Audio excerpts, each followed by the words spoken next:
आप देख रहे हैं स्काई खबर। ये 13 नंबर वार्ड में मैं आया हूँ और ये यहाँ पे देखिए ये सारे लोग इकट्ठे हुए हैं। ये सब सफाई कर्मचारी हैं और ये यहाँ पे क्योंकि ये जगह जो है ये चेयरमैन की जगह है और यहाँ पे आके ये लोग हड़ताल के मूड में हैं और ये बताने की कोशिश है इनकी कि मेरी सैलरी नहीं मिल पा रही है। वो सैलरी लगभग 9 महीने के आसपास की है। मामला थोड़ा सा पेचीदा है।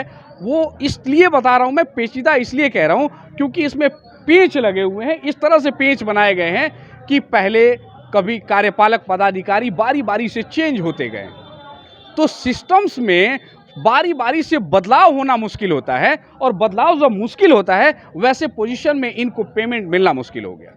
ये सबसे पहले अपॉइंट हुए, जब इनको अपॉइंट किया गया उसमें 35 बंदों का था।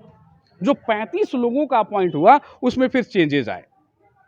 सब लोगों ने, हर पदाधिकारियों ने अपने अपने स्तर से अपने अपने लोगों को इसमें अपॉइंट कर दिया। वो अपॉइंट जो किया वो कोई कहीं रिकॉर्डेड नहीं है, कहीं उसके कुछ बने नहीं है। सिर्फ ये जरूर है कि जो गए हैं वार्ड में, अगर 4 सफाई कर्मचारी किसी वार्ड में गए हैं इन लोगों के थ्रू, तो उस जगह पे वो क्या किए हैं, पर डे के अटेंडेंस बने हुए उनके हैं।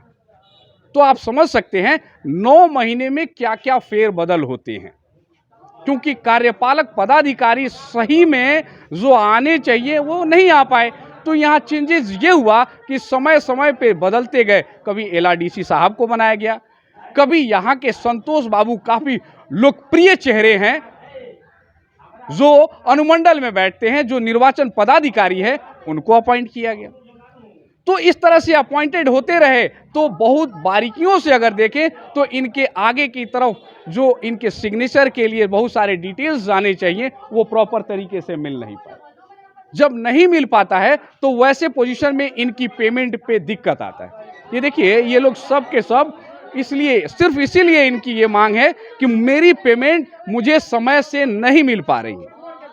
हमने वो काम किया, हमने अपने काम किया है, जब मैंने काम किया तो मेरी वो पेमेंट क्यों नहीं मिल रही है। मैं 9 महीने से सफाई कर रहा हूं, मैं एक सफाई कर्मचारी हूं, मेरे पास पैसे नहीं है, गरीब आदमी हूं। और गरीब आदमी हूं कह के ये कहना सही बात है, क्योंकि ये लोअर तबके के लोग हैं, इसी समाज के लोग हैं, लोअर तबके के लोग हैं।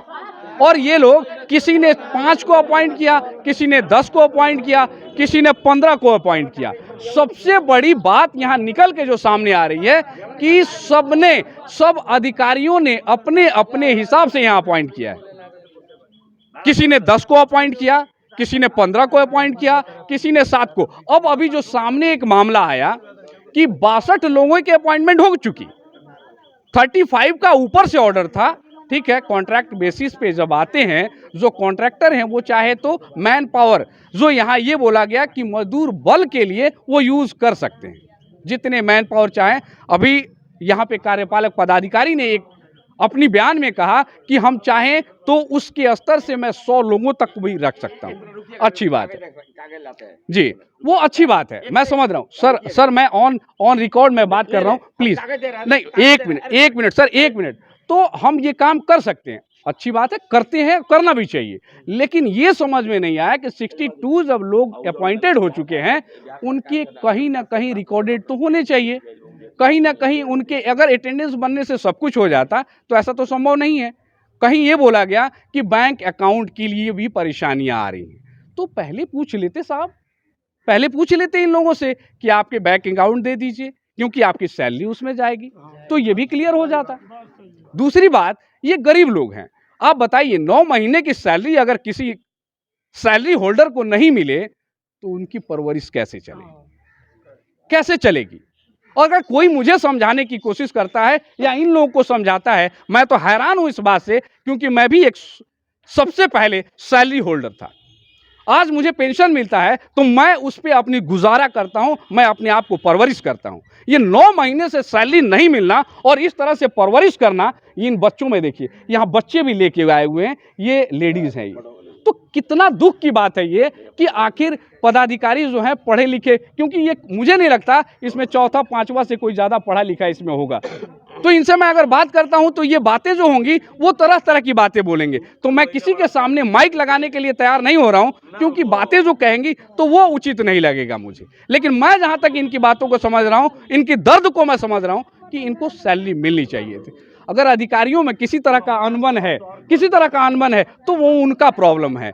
इन लोगों का अगर प्रॉब्लम है तो इनके लिए बताया जाए। दूसरी बात मैं और बताऊं कि ये अगर सैलरी नहीं मिलता है तो कैसे गुजारा करेंगे।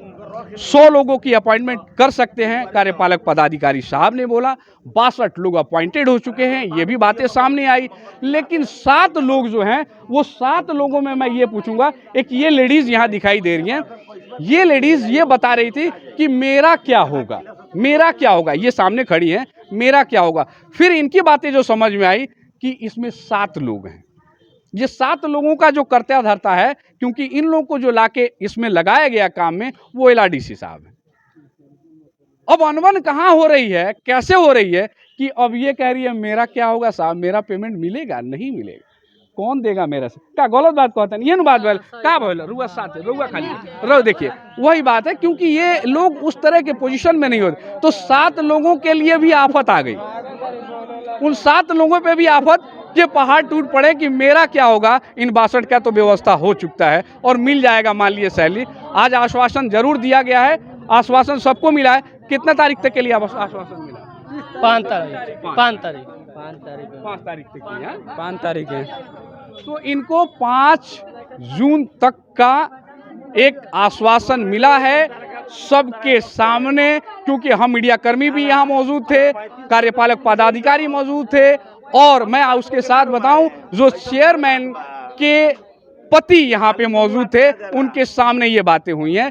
5 तारीख तक का इनको इंतजार करना पड़ेगा, जैसे भी हो अपना गुजारा करना पड़ेगा। अगर गुजारा नहीं कर सकते तो जो मफलर ये बोलते हैं, ये जो पहने हुए हैं, ये जो इसको बोलते हैं गमछा, जो भोजपुरी में बोलते हैं, इस गमछे को निकालेंगे और पेट में बांध के 5 तारीख तक इंतजार करेंगे। जब पैसे आएंगे तब ये रोटी खाएंगे।